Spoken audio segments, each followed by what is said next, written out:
आखिरी खत, एक सास का रहस्य। नमस्कार दोस्तों, मैं अल्पना मिश्रा। एक कहानी जो कि बहुत ही ज़्यादा अच्छी है, आप वीडियो पूरा देखिएगा, सुनिएगा ज़रूर। आखिरी खत, एक सास का रहस्य। रात के 10 बज चुके थे। बारिश की बूंदें खिड़की से टकरा रही थी। रीमा अपने कमरे में अकेली बैठी थी। सामने टेबल पर एक पुराना बक्सा रखा था। उस बक्से की चाबी उसे अपनी सास शारदा देवी की अलमारी से मिली थी। उस सास की जिनसे उसका रिश्ता कभी मधुर नहीं रहा। रीमा की शादी को 5 साल हो चुके थे।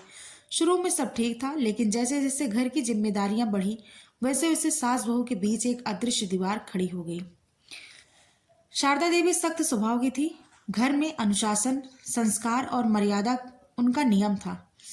वहीं रीमा आधुनिक थी, अपनी सोच खुली रखती थी।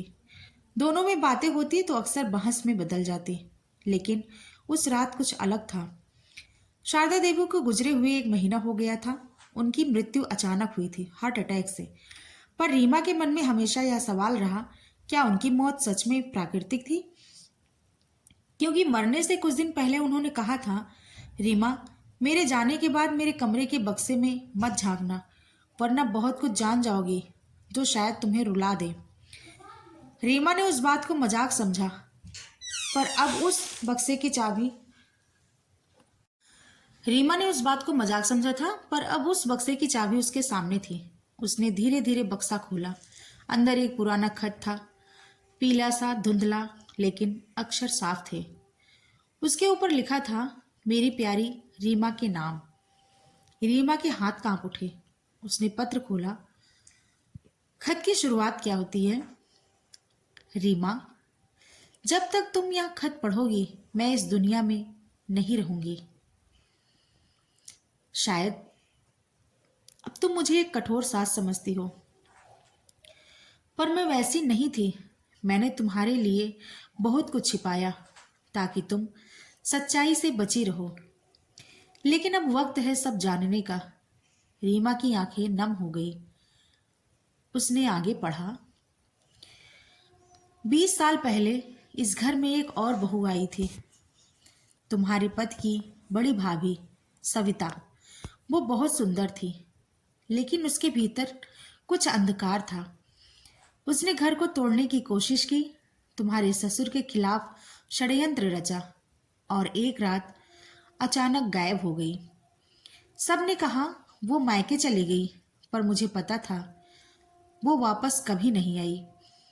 उसके कमरे में मुझे एक लाल बिंदी और टूटी चूड़ियां मिली थी, और दीवार पर खून से लिखा था, मुझे मत ढूंढना।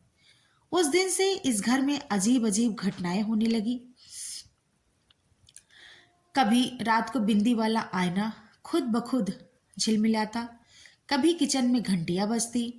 रीमा का दिल धड़क उठा।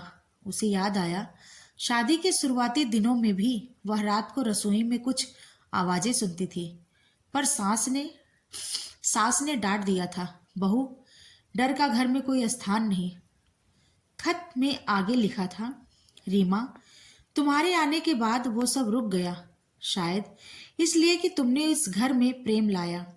पर तुम्हें नहीं पता, तुम सविता से मिलती जुलती हो। चेहरा, आवाज, सब कुछ वैसा ही। और यही वजह थी कि मैं तुम्हारे प्रति सख्त रहती थी। मुझे डर था कि इतिहास फिर से ना दोहराए, लेकिन तुम्हारे स्वभाव ने मेरा डर मिटा दिया। जिस दिन तुमने मेरे लिए चाय बनाई थी और मुस्कुरा कर कहा था, माँ जी, आप मेरे लिए भगवान से कम नहीं, उस दिन मैंने मन ही मन तुम्हें अपनी बेटी मान लिया था। मगर अफसोस, मैं तुमसे यह कभी कह नहीं पाई। रीमा के गालों पर आंसू बह निकले। उसने पहली बार महसूस किया कि जिस कठोरता को वह नफरत समझती थी, वह दरअसल संरक्षण का रूप थी। फिर खत के आखिरी हिस्से में लिखा था, अगर कभी बक्से का यह खत तुम्हारे हाथ लगे तो आईने के पीछे देखना, वहां तुम्हारे लिए एक ताबीज रखा है। वह ताबीज मेरी माँ ने दिया था, जो हर बुरी आत्मा से बचाता है।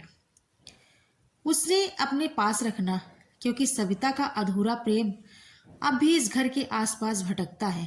वह लौटेगी, लेकिन डरना मत। बस दिया जलाकर कहना, जिस प्रेम की शुरुआत अधूरी रही उसे मैं पूरा करती हूँ। तब वो आत्मा हमेशा के लिए मुक्त हो जाएगी। रीमा ने घबराकर बक्से के अंदर देखा। सचमुच वहां एक छोटा सा तावीज रखा था। उसने उसे हाथ में लिया और सामने लगे पुराने आईने में देखा।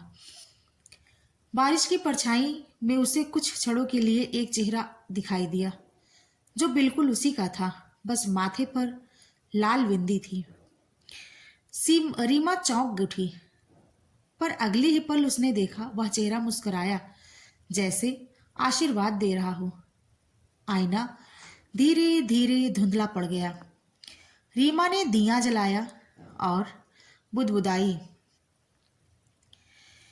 जिस प्रेम की शुरुआत अधूरी रही उसे मैं पूरा करती हूँ। अचानक कमरे में हल्की सी खुशबू फैली, चंपा के फूलों जैसी, और हवा में किसी के कहने की आवाज आई, धन्यवाद बहू। रीमा मुस्कुराई, आंसू पोंछे और आसमान की ओर देखा।